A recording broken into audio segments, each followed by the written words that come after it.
Supreme leader से बड़ा झूठ बोलने वाला नेता आज तक दुनिया के इतिहास में भी पैदा नहीं हुआ। सही बात है, ये तो परसों सच कह है। रही थी कि मैं हिंदू मुसलमान नहीं करता, मैं हिंदू मुसलमान करूंगा तो समाज में रहने लायक नहीं रहूंगा। संकल्प लेता हूं कि हिंदू मुसलमान नहीं करूंगा और संकल्प 24 घंटे भी नहीं टिका। आप सबको पता ही है कि 2024 का जो ये इलेक्शन है वो धर्म को लेकर किस तरीके से मतलब कि उनकी धर्म की आड़ में वोटों को मांगा जा रहा है। हमारे देश के प्रधानमंत्री रह चुके 10 साल, जिनको अभी तक ये नहीं पता चला कि भाई धर्म के नाम पे, हिंदू मुस्लिम करने के नाम पे मतलब कि आप वोट नहीं मांग सकते हैं, या अपने देश में मतलब कि ऐसी दंगे भड़काने वाले भाषण नहीं बोल सकते हैं। फिर भी बिना मतलब अपना जो चुनाव आयोग है उसके ऊपर कोई भी एक्शन नहीं है, कोई भी कुछ नहीं है। लेकिन वहीं पे अगर कोई विपक्ष में, जैसे राहुल गांधी ने मोदी के ऊपर कुछ भी ऐसा बोला तो उसको भाई नोटिस चला गया था कि भैया आप ऐसे खिलाफ नहीं बोल सकते। लेकिन हमारे मोदी जी हैं, कुछ भी करें किसी को कोई लेना देना नहीं है, क्योंकि वो मोदी जी हैं, देश के प्रधानमंत्री हैं, वो खरीद चुके हैं सबको कह सकते हैं। तो hello, welcome back to my YouTube channel. मैं शमशेर, आई हो कि आप सब लोग ठीक ठाक होंगे, अच्छे से होंगे। आज की जो वीडियो है वो है प्रज्ञा के पन्ना से, क्योंकि बहन आप सबको पता है कि कितनी अच्छी तरीके से वो डिस्क्राइब करती हैं हर एक चीज़ को। तो विपक्ष के आगे आखिर घुटने टेक दिए, हार के डर से संतुलन खो बैठे मोदी जी। मतलब कि मोदी जी को अपनी हार का डर लगने लग चुका है। तो वो किस तरीके से अपने डर को मतलब कि जैसे अब रैलियां कर रहे हैं, इतने बड़े बड़े भाषण दे रहे हैं, तो भाषणों में उनकी जो झलक है वो दिख जाती है। तो चलिए वीडियो देखते हैं कि हमको इस वीडियो में क्या देखने को मिलता है। तो अगर वीडियो अच्छी लगे वीडियो को लाइक शेयर कमेंट जरूर कीजिएगा। अगर आप चैनल पर नए हैं तो चैनल को सब्सक्राइब भी जरूर कीजिएगा। नमस्कार।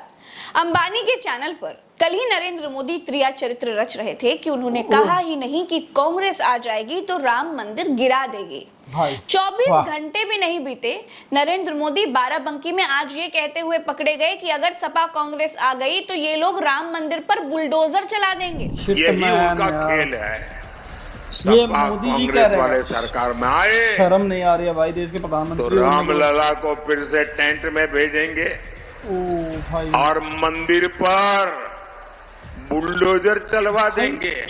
क्या योगी जी से यही सीखना है क्या? शिट मैन भाई, ये देख लीजिए, ये हमारे देश के प्रधानमंत्री हैं। मतलब ऐसी वो बातें कर रहे हैं यार, समझ में नहीं आ रहा वो कहना क्या चाहते हैं। मतलब कि हिंदू मुस्लिम और लोग हमारे ऐसे इतने बड़े मतलब रैली में वहाँ पे स्पेशली मतलब कि राम लक्ष्मण और हनुमान जी को झांकियाँ बनाई गई इससे कि ताकि वहाँ पे धर्म को, अब तो भाई क्या ही कहें, इसके आगे कुछ कहने को बचता ही नहीं है। क्योंकि देश के प्रधानमंत्री होने के बाद अगर ऐसे काम हो रहे हैं तो भाई शर्म से डूब जाना चाहिए देश की जनता को। क्योंकि क्या अरे जरा योगी जी से ट्यूशन लो, और योगी जी बुलडोजर से कहाँ ट्यूशन लो। चलाना कहाँ नहीं चलाना। हमारे सुप्रीम लीडर से बड़ा झूठ बोलने वाला नेता आज तक दुनिया के इतिहास में भी पैदा नहीं हुआ। सही बात है, ये तो परसों सच कह है। रही थी कि मैं हिंदू मुसलमान नहीं करता, मैं हिंदू मुसलमान करूंगा तो समाज में रहने लायक नहीं रहूंगा। संकल्प लेता हूं कि हिंदू मुसलमान नहीं करूंगा और संकल्प 24 घंटे भी नहीं टिका। अगले ही दिन रैली में हिंदू मुसलमान करने लग गए। दोस्तों, मोदी ने झूठ बोलने में बड़े बड़े रिकॉर्ड्स बनाए हैं। एक तरफ चुनाव में पिछड़ते मोदी की बौखलाहट है, दूसरी तरफ हावी होता विपक्ष है कि हम बैंक अकाउंट में टकाटक टकाटक टकाटक टकाटक पैसा डालेंगे। नरेंद्र मोदी अपने भाषण में कहते हैं टकाटक टकाटक टकाटक टकाटक। आप मुझे बताओ क्या बुलवाना है नरेंद्र मोदी से, मैं कल बुलवा देता हूं। हो भाई, खुला चैलेंज। 2 मिनट लगेंगे। और अगर कुछ नहीं बुलवाना है वो भी बता दो। भाई नरेंद्र मोदी हार एक्सेप्ट कर गए हैं। जैसे खुला चैलेंज हो गया भाई। जैसे कहते हैं ना गुड बाय, बस हो गई गुड बाय नरेंद्र मोदी जी की। गुड बाय भाई, मैं एकदम आपको लिख के दे रहा हूं, 4 जून नरेंद्र मोदी हिंदुस्तान के प्रधानमंत्री नहीं रहेंगे। इस बार तो बड़ा कमाल हो गया। यूक्रेन के युद्ध रोकने के झूठ के बाद डॉक्टर जयकॉल ने इजराइल और गाजा के बीच का युद्ध भी रोका था। अच्छा जी। लेकिन किसी को पता ही नहीं चला। डॉक्टर जयकॉल के लिए रूस, यूक्रेन और इजराइल गाजा के बीच झूठ बोलने का बहुत बड़ा स्कोप है।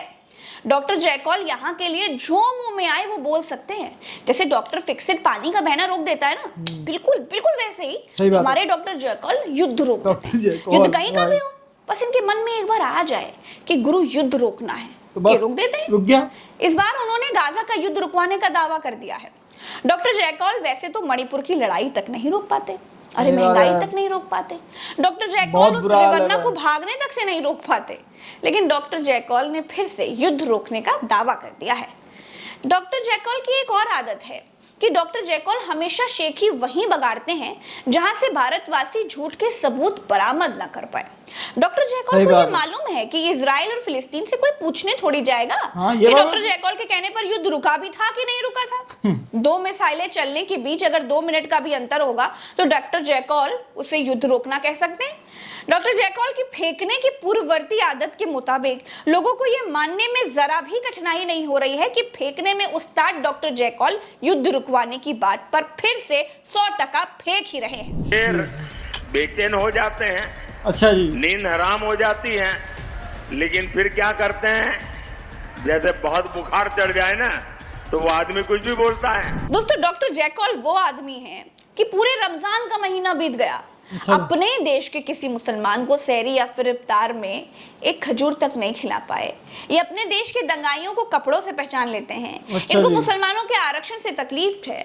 डॉक्टर जयकॉल अपने देश में मुसलमानों से हिंदुओं को डराते हैं। ओके। क्या आपको लगता है कि डॉक्टर जयकॉल ने गाजा का युद्ध रमजान में रुकवाने के लिए दूत भेज दिए होंगे?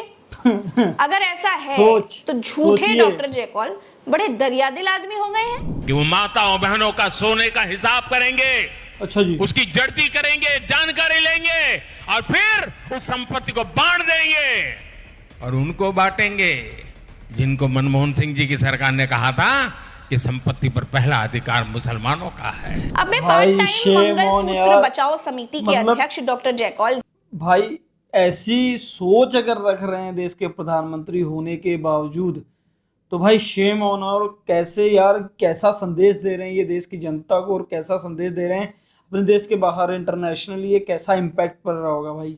मतलब इस देश को विश्व गुरु बनाने के सपने तो छोड़ दीजिए, अगर वो कहीं भाई इंटरनेशनली कहीं बात भी चलती होगी तो सबसे पहले वो देश भारत से भागने की कोशिश कर रहे होंगे कि भाई वहाँ पे तो ऐसे ऐसे हालात हैं तो क्या ही करना है।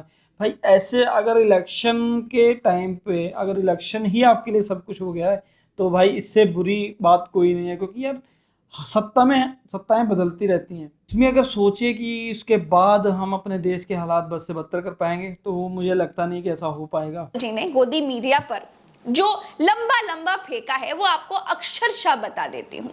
सुनिए, मोदी ने आज तक से जो बातचीत कही उसमें उन्होंने कहा, मैंने अभी गाजा में रमजान का महीना था, मैंने अपने विशेष दूत को इजराइल भेजा, मैंने उनसे कहा था कि आप इजराइल के राष्ट्रपति प्रधानमंत्री सबसे मिलिए और उन्हें समझाइए कि कम से कम रमजान में गाजा में बमबारी ना करें, और उन्होंने पालन करने का भरपूर प्रयास किया। या तो आप मुझे मुसलमानों को लेकर घेर लेते हैं, लेकिन मोदी गाजा में रमजान के महीने में बमबारी रोकने के लिए कोशिश कर रहे थे, लेकिन मैं इसकी पब्लिसिटी नहीं करता क्योंकि इसके लिए कईयों ने प्रयास किए होंगे। अच्छा लेकिन जी। मैंने भी प्रयास किया, भारत ने भी किया। मेरा आज भी फिलिस्तीन के साथ उतना ही नाता है जितना इजराइल के साथ है। मैं भारत देश की विदेश नीति के बारे में देखिए बहुत कुछ कह नहीं सकती, सवाल नहीं उठा सकती, लेकिन इतना जरूर कह सकती हूँ कि डॉक्टर जयकॉल चुनाव में बहुत बुरी तरह पिछड़ गए हैं। इसीलिए डॉक्टर साहब को अब मुस्लिम वोटों की भी जरूरत है। हालांकि डॉक्टर जयकॉल साइंटिस्ट हैं, डॉक्टर जयकॉल शक्तिमान से भी लड़े हैं। डॉक्टर जयकॉल कभी बादलों वाले रडार, कभी नाली की गैस पर प्रयोग करते रहते हैं। डॉक्टर जयकॉल फर्जी साइंटिस्ट के साथ साथ एक नंबर के बतौलेबाज हैं, एक नंबर के झूठे हैं। इसीलिए डॉक्टर जयकॉल से भारत में न शक्तिमान जीत पा रहा है, न महागुरु कुछ कर पा रहे हैं। डॉक्टर जयकॉल झूठ वाले अंधेरे की ताकत से सबको हरा देते हैं। डॉक्टर जयकॉल को हराने के लिए 2024 में ईवीएम पुंज में देश भर के लोगों की शक्ति इकट्ठा की जा रही है। अब 4 तारीख को जब ईवीएम की शक्ति से प्रकाश पुंज निकलेगा तो भारत भूमि पर यह उम्मीद जताई जा रही है कि झूठ का अंधेरा छट जाएगा। चलते हैं, क्या होता है। नमस्कार, जय हिंद। तो ये थी आज की वीडियो। प्रज्ञा के पन्ना पे बहन ने काफ़ी कुछ बोला है भाई, और सोचने वाली बात है कि किस तरीके से मतलब कि देश की जनता को अब भी बेवकूफ़ बनाने में कोई कमी नहीं छोड़ी जा रही है। और भाई किस तरीके से यार इतनी लाजवाब तरीके से झूठ बोलते हैं कि जैसे ना मानो देश की जनता सच में मूर्खी हो गई है। मतलब कुछ भी बोले जा रहे हैं, कुछ भी, कुछ शायद समझ में आए ना आए, किसी को कोई लेना देना नहीं। उनका भाई भाषण अलग ही लेवल का चल रहा है। लेकिन वैसे भी देश की जो अंधभक्त है उनको तो चलिए छोड़िए एक साइड में, वो तो भाई गोबर ही खाएंगे, उनको गोबर मिल रहा है अच्छे से, वो खा रहे हैं।